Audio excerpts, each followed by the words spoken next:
शेख हसीना को पनाह देने के बाद भारत बांग्लादेश की पुरानी दोस्ती में दरार तो पहले ही पड़ चुकी है। बांग्लादेश ने भारत से साफ शब्दों में ये भी कह दिया कि हमारे मामलों में दखल न दे।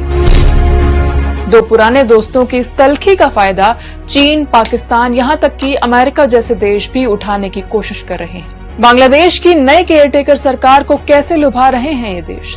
तख्ता पलट के बाद भारत के लिए क्यों बिगड़ते जा रहे हैं पुराने दोस्त से संबंध, जानेंगे स्पॉटलाइट में। हाल ही में चीनी एम्बेसडर टू बांग्लादेश याओ वेन ने बांग्लादेश के केयरटेकर लीडर मोहम्मद यूनुस से मुलाकात की। इसमें कोई बड़ी बात नहीं है, भारत के एनवॉय भी मोहम्मद यूनुस से मिले थे। लेकिन ट्विस्ट ये है कि चीनी एम्बेसडर सिर्फ केयरटेकर सरकार ही नहीं बल्कि बांग्लादेश की सबसे बड़ी पार्टी और शेख हसीना की सबसे बड़ी दुश्मन बीएनपी के नेताओं से भी मिले।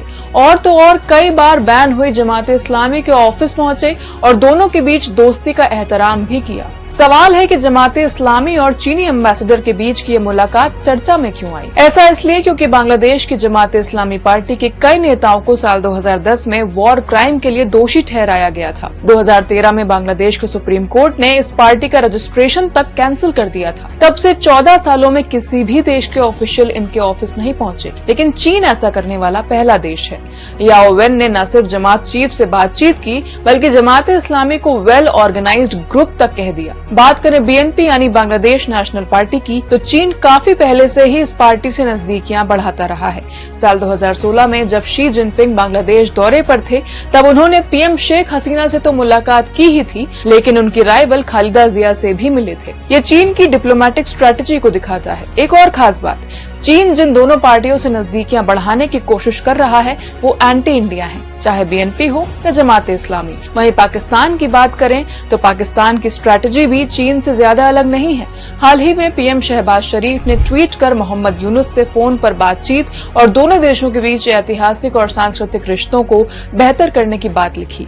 इतना ही नहीं, तख्ता पलट के बाद पाकिस्तान ने बांग्लादेशियों के लिए वीजा की फीस भी माफ कर दी है। बांग्लादेश के केयरटेकर लीडर पहली बार किसी फॉरेन ट्रिप पर जाने वाले हैं और ये फॉरेन देश भारत नहीं, चीन नहीं बल्कि अमेरिका है।